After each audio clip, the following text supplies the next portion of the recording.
Are you kind of sick of that 9 to 5 grind? You know, that feeling that your entire income is just chained to the hours you put in? Well, what if there was a way to make money while you sleep, or travel, or just do the things you actually love?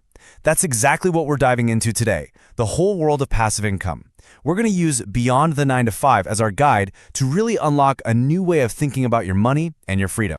So let me just ask you, straight up. Right now, is your job the only way you make money? For most of us, if we're being honest, the answer is yep. And look, that's totally normal. It's the default setting. But it doesn't have to be the only setting.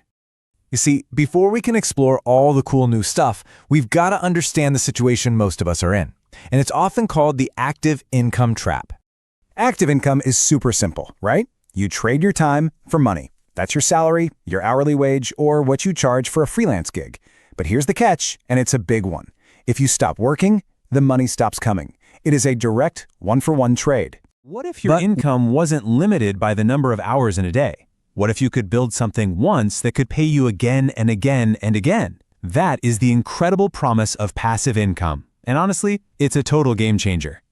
So passive income is money you earn from something you've already created or invested in. Now, listen really close to this part because it's the bit everyone forgets. It requires a ton of work up front to create that thing. But once it's up and running, it can start generating income with very little day-to-day effort from you. And this slide just lays it out perfectly. Look at the left. Active income is like being on a hamster wheel. As long as you keep running, you're earning. The second you stop, it all stops. Now look at the right. Passive income is like building a pipeline. Yeah, it's hard work to build it, but once it's done, that value can just keep flowing.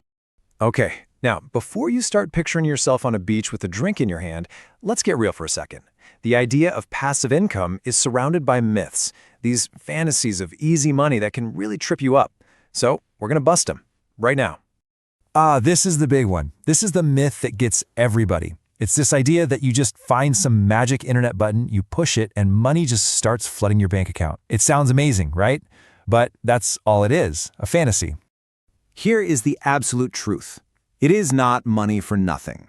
A much better way to think about it is money for work you did in the past. Whether that work was writing a book, coding an app, or building an audience, the hard work always comes first. That part is just non-negotiable. Okay, on to myth number 2. This is the one that stops so many smart, creative people before they even get started. It's the belief that you need this huge pile of cash just to play the game. And while, yeah, money can help, it is definitely not the only way in. The reality is, your most valuable assets might actually be your time, your specific skills, and your creativity. A lot of the best passive income streams are all about building something of value. And for that, your consistency day after day is worth way more than a big bank account. So, we've cleared the air, we've busted the big myths, let's get to the good stuff. Where can you actually start? Let's walk through 5 super realistic side hustles you could start thinking about today. All right, here are 5 potential paths for you. Creating digital products, starting a print-on-demand store, building a super focused niche blog, self-publishing an ebook, or, starting a YouTube channel. Let's break down what each one actually looks like. First up, digital products. Think about it. You could design a beautiful wedding invitation template, a super detailed budget spreadsheet, or a guide to visiting a city you know really well. You do the work to create it one time, and you can sell it thousands of times, even while you're at your day job. That's the amazing power of digital products. Next, we've got print on demand. This is so cool. You come up with awesome designs for t-shirts, mugs, whatever. You upload them to a service, and when somebody buys one, another company prints it and ships it for you. You never have to see or touch any inventory. It's pretty much the perfect way to test out your creative ideas without any real financial risk. Now, a niche blog, this one's a long game for sure, but it can be so powerful. Let's say you're obsessed with baking sourdough bread. You could start a blog that reviews different flours and equipment. You write really helpful, honest reviews, and when someone clicks your link to buy that flour, you get a small commission. It takes a ton of time to build that trust, but the potential payoff down the road is huge. If you have some deep knowledge about a specific topic, or maybe just a story you're dying to tell, self-publishing an ebook is easier now than it has ever been.